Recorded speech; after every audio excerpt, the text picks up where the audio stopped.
Deep জলমাইনি ছবি। কই আমরা তো টাকা বাড়াইনি। ফিল্ম বাজার ঠিক করো, তারপরে 1 কোটি আর 2 কোটি চাও, আমি 5 কোটি দেবো। যদি 10 কোটি টাকা লাভ দিতে পারে আমি 5 কোটি দেবো। পারবে না, ওটা চাপাবাজি করতে পারবে। এমন তো না যে ছবিতে উনি উল্টায় দিবে 1 কোটি টাকা নিয়ে। কত টাকা? 1 কোটি চাচ্ছে, ওটারে 50 লাখ কেন? ওটা এখন চাওয়া উচিত 25 লক্ষ টাকা হাইস্ট। বাংলাদেশ কোন পরিচালক, কোন প্রডিউসার 1 কোটি টাকাটা নিতে পারে না, আর নিবেও না। 1 কোটি টাকার আর্টিস্ট বাংলাদেশে জন্ম হবে? আগে ফিল্ম বাজার ঠিক করো, তারপরে 1 কোটি আর 2 কোটি চাও। আমাদের ফিল্ম বাজারই তো অনেক, 50-60 লাখ। কি ভরে দিবে কেউ যে 50 লাখ টাকা উঠবে আমার? আমি আর 50 লাখ ভর্তুকি দিলাম। কেউ পকেট থেকে ভর্তুকি দেয়? অবশ্যই দেয়। 1 কোটি টাকা ডিমান্ড করলেই তো হবে না। হ্যাঁ, ডিমান্ড করা যাবে যদি টাকা ওঠে। টাকা কোন ছবিতে উঠছে? ওই এক শুনছিলাম বেদের মেয়ে জ্যোৎস্না, তারপর আমার একটা ছবি ছিল কোটি টাকার কাবিন, তারপরে আরো কিছু ছবি আসলো, চাচু দাদিমা পিতার আসল, মোটামুটি ভালো গেছে আমার ছবিগুলো বলতে হবে। তার পাশাপাশি আরো ছবি ভালো গেছে। এই কিছুদিন আগে একটা সাকিবের ছবি মোটামুটি ভালো গেছে। ভালো ওই ভালো না যে 20 কোটি 30 কোটি টাকা লাভ হয়েছে। লাভ হয়েছে হয়তো সীমিত, কত 1 কোটি বা 1.5 কোটি 2 কোটি টাকা লাভ হইতে পারে, এর উপরে না। প্রযোজক দাবি করতেছে তারা 40 কোটি টাকা ইনকাম করেছে। 40 কোটি টাকা কি প্রেসে যদি ছাপায় থাকে হইতে পারে? প্রেসে তো আর ছাপায় নাই, দর্শক ছবি দেখে করছে। আমি তো মালয়েশিয়া, তো আমার আন্ডারই ছবিটা গেছে, কত টাকাতে গেছে তো আমি জানি। আর বাংলাদেশে কয়টা সিনেমা হল আছে, কত সিনেমা হল থেকে কত টাকা দিতে পারে, ওটা আপনার দেখলেই তো বুঝতে পারবেন। হাইস্ট হলে 1 কোটি 1.5 কোটি 2 কোটি টাকা কামাইতে পারে। সব ছবিতে তো আর 2 কোটি টাকা আসা সম্ভব না।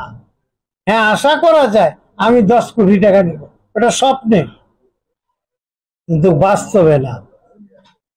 স্বপ্নটারে ফালাইয়া ফিল্মটারে চাঙা করার জন্য আমরা এক সময় সুপারস্টার বাংলাদেশে 8 বছর 9 বছর, আমিও কিন্তু একটা সময় ছিলাম ফিল্ম ইন্ডাস্ট্রি। ডিপ জলমাইনি ছবি। কই আমরা তো টাকা বাড়াইনি, আমরা তো টাকার পিছে দৌড়াইনি। আমরা ফিল্ম কিভাবে উঠবে সেইটা করার চেষ্টা করছি, সেটা আগানোর চেষ্টা করছি। আমি যে কত রাত যাচ্ছি তা আজও বলতে পারবো না। বলতে পারবে যারা যারা ছবি কাজ করেছি, সে বলতে পারবো। আমি 6 ছবি 5 ছবি প্রতিদিন কাজ করছি। ওই আমি তো টাকার দিকে দৌড়াইনি, আমি ছবির দিকে দৌড়াইছি। ছবি কিভাবে হবে? আমার একটা ছবি তো আজকে পর্যন্ত ব্লকে পড়া নাই, যে ছবি একটা পড়া আছে। চেষ্টা করছি ছবির আগানো, নট টাকা। টাকা তো আল্লাহ দিবে, আল্লাহ দিচ্ছে, মোটামুটি চলার মতন পরিবেশ পরিস্থিতি আছে। আমরা ফিল্মকে দর্শকদের যত, আমাদের দর্শক তাদের যত উৎসাহ দিতে পারবো তত ভালো। আমার মনে হয় টাকা নিয়ে ডিমান্ডটা না করে ছবি কিভাবে হবে ওই দিকে চিন্তা ভাবনা করুক, ওইভাবে খাটতি করুক, ওইভাবে টাকাটারে অফ করে নিজের টাকা নিজে। কত টাকা? 1 কোটি চাচ্ছে, ওটারে 50 লাখ কেন? ওটা এখন চাওয়া উচিত 25 লক্ষ টাকা হাইস্ট। তাও অনেক বেশি বলছি। 25 লাখ হইলে আমি মনে করি ঠিক আছে, ছবির বাজার ভালো হবে, ছবি বেশি হবে, দর্শক ছবি দেখবে। এমন তো না যে ছবিতে উনি উল্টায় দিবে 1 কোটি টাকা নিয়ে। বলুক 1 কোটি টাকা, আমি 5 কোটি দেবো। যদি 10 কোটি টাকা লাভ দিতে পারে আমি 5 কোটি দেবো। করুক, আমার ডিট করুক, যে 5 কোটি টাকা নিবে, 10 কোটি লাভ হবে দেখো মারে। পারবে না, ওটা চাপাবাজি করতে পারবে। বাদ দেন ওইসব কথা। সবাই ছবিকে ভালোবাসেন। একটা সময় 2.5 ঘন্টা বউ বাচ্চা ছেলে মেয়েদের নিয়ে একটু উৎসাহ, একটু কাজ করা যায়। এখন তো বাংলা ছবি মোটামুটি ভালোই যাচ্ছে।